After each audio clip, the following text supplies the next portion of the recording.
अगले 72 घंटे बहुत इंपॉर्टेंट हैं, क्योंकि ईरान के पास मिसाइलों का इतना बड़ा जखीरा है कि अब इजराइल को उसकी इसी ताकत से घबराहट हो रही है। और इस वक्त इजराइल के 10 शहरों और 10 मिलिट्री अड्डों पर रेड अलर्ट जारी कर दिया गया है।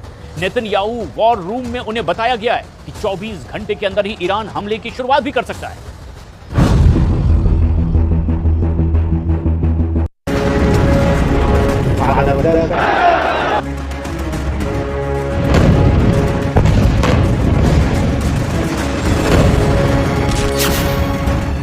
बहत्तर घंटे तक सीरियल अटैक, खुफिया अड्डों पर ईरानी मिसाइल।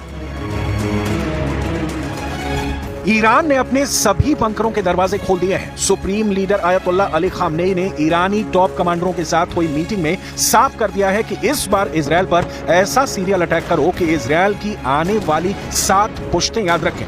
जबरदस्त मिसाइल पावर, खौफनाक आत्मघाती ड्रोन और लंबी दूरी तक मार करने वाले रॉकेट ईरान को वो ताकत और कुव्वत देते हैं जो लगभग 2000 किलोमीटर दूर इजराइल पर खूनी हमला कर सके। टाइम्स ऑफ इजराइल ने खुफिया हवाले से जो खबर छापी है वो रोंगटे खड़ी कर देने वाली है। जरा देखिए क्या है ईरान का ऑपरेशन 72 घंटे। 5 अगस्त को हमला, इजराइल से खूनी बदला। अमेरिकी मीडिया हाउस एक्सियोस ने दावा किया है कि अमेरिका और इजराइल के अधिकारियों के मुताबिक ईरान इजराइल पर सोमवार यानी 5 अगस्त को हमला कर सकता है। दावा किया गया है कि ईरान हमले के लिए लेबनान, सीरिया, इराक या फिर यमन की जमीन का इस्तेमाल कर सकता है। इसे देखते हुए इजराइल, अमेरिका और उसके खास सहयोगियों की टेंशन बढ़ी हुई है। खबर तो यह भी है कि ईरान ने 13 अप्रैल 2024 को जिस तरह से इजराइल पर बड़ा हवाई हमला किया था, ठीक उसी तरह से इस बार भी ईरान हमला करेगा। लेकिन इस बार मिसाइल, रॉकेट और ड्रोन की संख्या बहुत ज्यादा होगी। कुछ दावों में बताया गया है कि ईरान एक साथ 2000 मिसाइलें, 500 ड्रोन और 1000 लंबी दूरी के रॉकेट से हमला कर सकता है। दावे ये भी हैं कि इजराइल के अंदरूनी इलाकों जैसे तेल अवीव और हाइफा सैन्य ठिकानों पर हमला किए जाएंगे। इसके अलावा ईरान के सुप्रीम लीडर अली खामनेई ने इजराइल के उन सैन्य अफसरों को जान से मारने का आदेश दिया है जो हानिया की हत्या में शामिल हैं। इस बार का हमला बड़ा खतरनाक होगा जिसे इंटरसेप्ट करना भी मुश्किल होगा। रिपोर्ट के मुताबिक इस बार ईरान 72 घंटे तक अलग अलग तरह से इजराइल पर हमला करने का प्लान बना चुका है।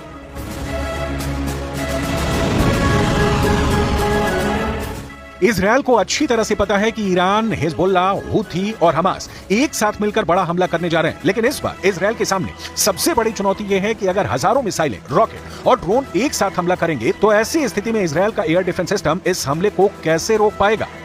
खास तौर से इजराइल का आयरन डोम सिस्टम इतने बड़े सीरियल अटैक का सामना कैसे करेगा। सबसे हैरान करने वाली बात तो यह है कि पिछले 36 घंटे से हिजबुल्लाह उत्तरी इजराइल के अलग अलग इलाकों पर रॉकेट हमले कर रहा है, जिसमें ईरान से मिले कत्यूशा रॉकेट भी शामिल है। दावा किया जा रहा है कि ईरान और हिजबुल्लाह के इस ज्वाइंट हमले का सिर्फ एक मकसद है कि इजराइल इस वक्त हमले को कैसे रोक रहा है। हिजबुल्लाह हमला करने के लिए एक तरह से इजराइल के सुरक्षा कवच को डिकोड करने में लगा है ताकि ईरान के बड़े हमले के लिए डेटा और प्लान फाइनल किया जा सके।